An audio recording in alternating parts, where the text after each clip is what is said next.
Every industry looks successful until it isn't. Kodak, Blockbuster, Toys R Us.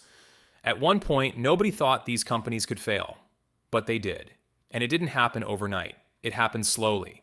Today, several industries are showing the same warning signs. Some are being changed by AI, others are struggling because the world has changed around them. Here are 6 industries facing some of the biggest challenges today. People once believed translators were safe from AI.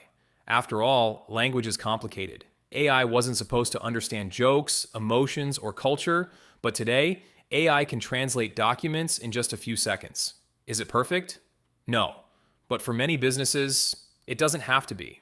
Instead of hiring a translator from the beginning, many companies now let AI do the first draft.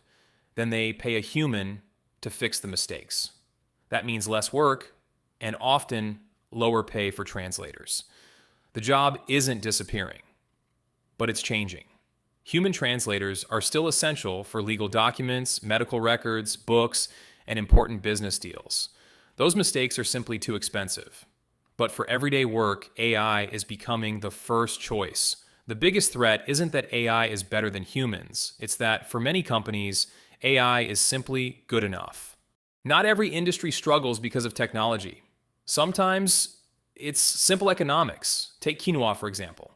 A few years ago, quinoa became one of the world's most popular health foods.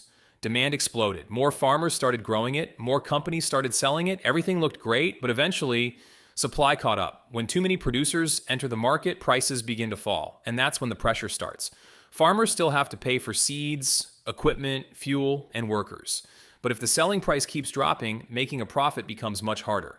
The strange part is, customers may never notice. Supermarket shelves are still full, restaurants still serve quinoa bowls, everything looks normal. But behind the scenes, many producers are making less money than before. It's a reminder that an industry doesn't have to disappear to be in trouble. Sometimes, it's simply becoming harder to survive. Remember when calling customer service meant talking to a real person? That's becoming less common. Today, many companies use AI to answer basic questions. Need to reset a password? AI can do that. Want to track a package? AI can do that too. For businesses, it saves both time and money. But there's a downside. As AI takes over the easy calls, human workers are left with only the difficult ones. Angry customers, complex problems, technical issues. In other words, the job isn't necessarily disappearing, it's becoming more stressful. Some companies are even testing AI voices that sound almost human. In some cases, customers don't even realize they're talking to a computer. That raises an interesting question. If AI can answer your phone calls today, what jobs might it handle tomorrow? Teaching used to be one of the most respected careers. Today, fewer people want to do it. Across many school districts, teacher shortages have become a serious problem. Some teachers are leaving because of low pay. Others say the workload keeps growing while support keeps shrinking. Many also feel they're expected to do far more than just teach. They're expected to manage behavior, handle paperwork, communicate with parents, and keep up with constant policy changes. At the same time, classrooms are changing. Technology has made learning easier in some ways, but it's also created new challenges. With AI tools becoming more common, students can finish assignments in minutes.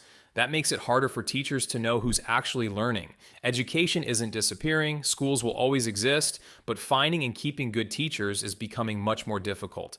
And that's a challenge every community will eventually feel.